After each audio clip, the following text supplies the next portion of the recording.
ETF index mutual funds నేర్చుకుని stock మార్కెట్లో రాణించాలనుకుంటున్నారా? వెంటనే ఈ నెంబర్కి కాల్ చేయండి. నమస్తే, welcome back to Suman T. Present మనతో పాటు ఉన్నారు ఎనలిస్ట్ మందర్ కృష్ణారెడ్డి గారు. నమస్తే సార్. నమస్తే అమ్మ. సార్, పిఎఫ్ అకౌంట్ గురించి మనం చాలా వీడియోలో మాట్లాడుకున్నాం. EPFO, employment provident fund organisation. So ఇప్పుడు ఏంటంటే పిఎఫ్ అకౌంట్ ఉన్న వాళ్ళకి 40,000 అకౌంట్లో పడుతున్నాయని చెప్పేసి ఒక న్యూస్ అయితే ట్రోల్ అవుతుంది. అంటే జమ ప్రక్రియ అనేది వడ్డీ రేట్ ఏదైతే ఉంటుందో అది జమ అవుతుంది ఇప్పుడు పిఎఫ్ అకౌంట్లో అని చెప్తున్నారు. అంటే ఇది ఎప్పటి నుంచో ఉన్నదేనా, లేదంటే ఇప్పుడు ఏమైనా మార్పులు వచ్చాయా? గతంలో ఎంత ఇంట్రెస్ట్ ఉంది, ఇప్పుడు ఎంత పెరిగింది అంటే ఒకసారి. ఎంప్లాయీస్ ప్రావిడెంట్ ఫండ్ అనేది ఉంటుంది, అకౌంట్ ఏదైతే ఉందో ఇది చాలా ఏళ్ల నుంచి ఎంప్లాయీస్కి ఉన్నటువంటి ఒక అవకాశం. అంటే యజమాని కొంత అమౌంట్ దాంట్లో జాయిన్ చేస్తాడు, దాంట్లో జత చేస్తాడు. అలాగే ఎంప్లాయీకి సంబంధించిన శాలరీ కూడా కొంత దాంట్లో జమ అవుతూ ఉంటుంది. ఇది ఇనిషియల్లో కొంతకాలం అంటే ఎంప్లాయీ తన యొక్క ఉద్యోగం పర్మనెంట్ అయ్యేదాకా టెంపరీగా తీయడానికి వీలు ఉండదు, అవకాశం ఉండదు దీంట్లోంచి. ఒకసారి పర్మనెంట్ అయిన తర్వాత కొంతకాలం అయిన తర్వాత తన అవసరాల కోసం అవసరమైతే దాంట్లో కొంత డబ్బు తీసుకోవడానికి కూడా అవకాశం కల్పించడం జరిగింది. అయితే మొదటి నుంచి కూడా దీనికి కొంత పర్సెంటేజ్ ఇవ్వడం చాలా లైట్ పర్సెంటేజ్, 5%, 4% నుంచి స్టార్ట్ అయ్యేది. చాలా తక్కువ పర్సెంట్ ఉంది, బయట ఎక్కడైనా పెట్టుకుంటే మనకు డబ్బులు ఎక్కువ వస్తాయనుకున్న వాళ్ళు ఇందులోంచి తీసుకెళ్ళిపోయి ఇంకెక్కడైనా పెట్టుకుని ఎక్కువ డబ్బు సంపాదించుకుంటూ ఉండేవాళ్ళు.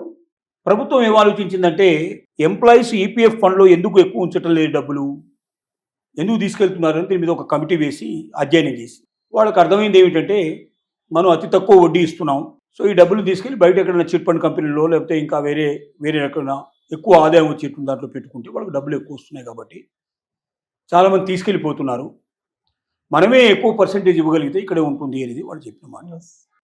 సో ఈ ఈపీఎఫ్లో ఉంటే ఏంటంటే సెంట్రల్ గవర్నమెంట్, స్టేట్ గవర్నమెంట్స్ అవసరమైతే వీటిని ఏంటంటే సెంట్రల్ గవర్నమెంట్ ముఖ్యంగా దీన్ని ఉపయోగించుకొని ఈ డబ్బుల్ని ప్రభుత్వ రంగ సంబంధించిన సంస్థలు, ప్రభుత్వానికి సంబంధించిన వాటిలో పెట్టుబడులు పెడితే బయట పెద్ద ఎక్కువ వడ్డీకి తీసుకురావాల్సిన అవసరం లేకుండా ఇక్కడ తక్కువ వడ్డీ లోపల దొరికే అవకాశం ఉంటుందనేది ఒక ఆలోచన.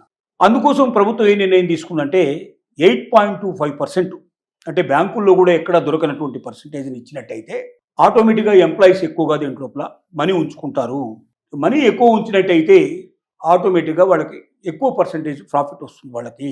ఉదాహరణకి 5 లక్షల రూపాయలు జమ చేసుకుని ఉంచుకున్నారు అనుకోండి, అవి తీయకుండా అట్లాగే ఉంచుకున్నట్టయితే 5 లక్షల మీద 8.25% అంటే 40,000కు మించి వస్తుంది ఇంట్రెస్ట్. సో దాదాపుగా వాళ్ళకి ఎవ్రీ ఇయర్ కూడా దాదాపుగా ఒక 40,000 పైన వచ్చే అవకాశాలు ఉంటాయి. అలాగే ఇంకా అది పెంచుకుంటూ పోతే 5 లక్షలు కాకుండా తీయకుండా ఇంకా ముందుకు వెళితే ఇంకా ఎక్కువగా వాళ్ళకి వడ్డీ వచ్చే అవకాశాలు ఉంటాయి.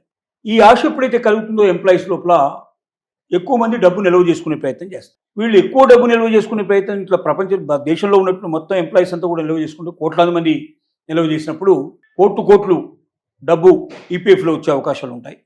ఈ డబ్బుని ఎలాగో ఎంప్లాయీస్ అంతా వెంటనే తీయరు కాబట్టి యావరేజ్గా ఇంతమంది తీస్తారు, ఇంతమంది తీయరనే ఆలోచన వచ్చినా కూడా అంత అమౌంట్ని ఇక్కడ నుంచి వాళ్ళు ప్రభుత్వ రంగ సంస్థలకు సంబంధించినటువంటి అవసరాలకి దీన్ని ఉపయోగించినట్టయితే, బాండ్స్లో వాటిల్లో కూడా ఉపయోగించినట్టయితే ఆటోమేటిక్గా అటు ప్రభుత్వ అవసరాలు తీరుతాయి.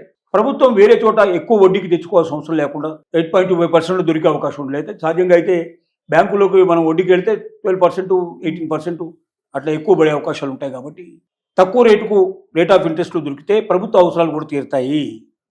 అలాగే ప్రజలకు కూడా, ఎంప్లాయీస్కి కూడా ఏంటంటే 8.25% అనేది బ్యాంకుల్లో ఎక్కడ వీళ్ళు తీసుకెళ్ళి వేస్తే వచ్చేటువంటి డబ్బులు బ్యాంకులో వేస్తే 6%, 6.5% అట్లా వస్తుంది.